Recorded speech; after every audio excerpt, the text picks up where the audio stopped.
काव्य यामध्ये काही दोन अधिक परिपूर्ण अशा ओळी आहेत. The arising of order giving rise to self, giving rise to self generates order.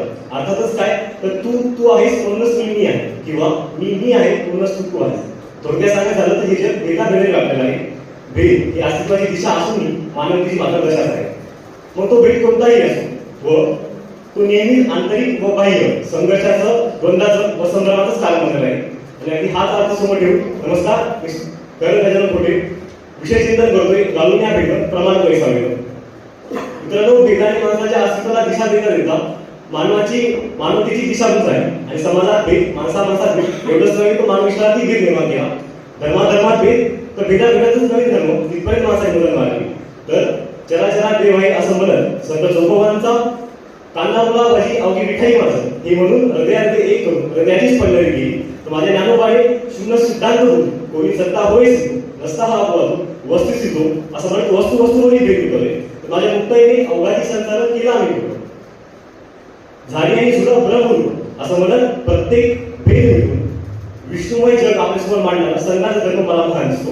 मग मित्रांनो, धर्म कोणताही असो तो बनला त्या धर्मस्थापकाच्या झालेल्या सत्यदर्शनाच्या मार्गावर.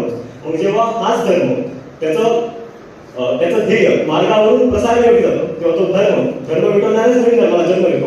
आणि या नवीन धर्माचं मूल मला सगुण व निर्गुण भेद यांच्यामध्ये दिसतो.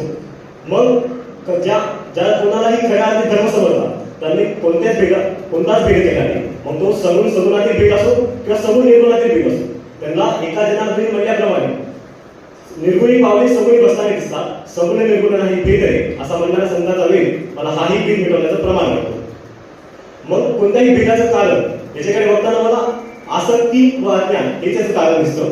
मग याच मानवाने जेव्हा कर्म ही ज्ञानकांडामध्ये बुडून किंवा विवेकशून्य कर्मकांडात रमून स्वतःमध्ये ईश्वरामध्ये भेद निर्माण करतो तेव्हा तो माणसामध्ये आणि ईश्वरामध्ये भेद निर्माण करतो. ज्ञानोबांनी हीच अवैकाची काळजी घेऊन वेद उजवलेले एकनाथांनी ब्रह्मी सुरेजीस करून तेच सर्व चित्ताचे लक्षण तो तुझी लक्षी लक्षात परिपूर्ण आहे असे म्हणून ब्रह्मनिष्ठाचे तर आत विठून बाहेर विठून मीच विठून मज भासी असं म्हणत मानवाचे व ईश्वराचे भेद मिटून खरा आकृती आणून दिला तो माऊलीने व आपल्या संतांनीच.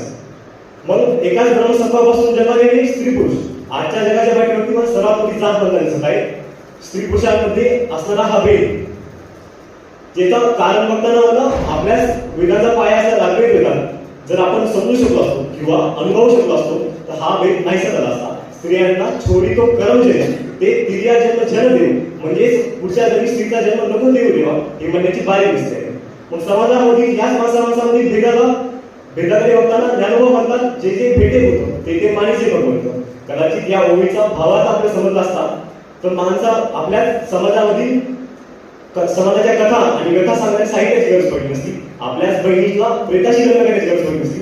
समाजात समता, बंधुता, स्वातंत्र्यता आणि शांतता करण्याच्या क्रांती व युद्धांची गरज पडली नसती. मग अशाच वेळी खऱ्या अर्थी तो स्वर्गही पृथ्वीवर अवतरला असता.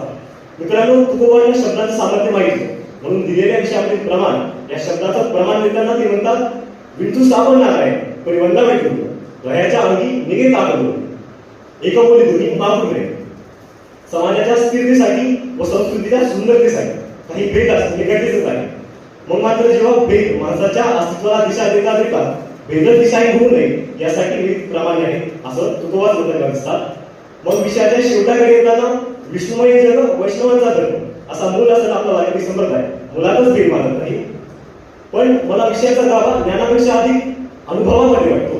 मग आग लावली या काबुरा काजली न वैष्णवा बोलणे नाही लिहिला जयापणे अगदी या दृष्टांताप्रमाणेच तेवी समोर विद्या खाय ती ज्ञानीचे करून आहे ते नाही कीर नव्हे आणि सही असणे अगदी याप्रमाणेच ज्ञान अज्ञानाचे भेद करून शेवटी अज्ञानही राहत नाही आणि ज्ञान तिथे काही राहत नाही तेही म्हणता येत नाही आणि काही आहे हे म्हणणेही सहन होत नाही.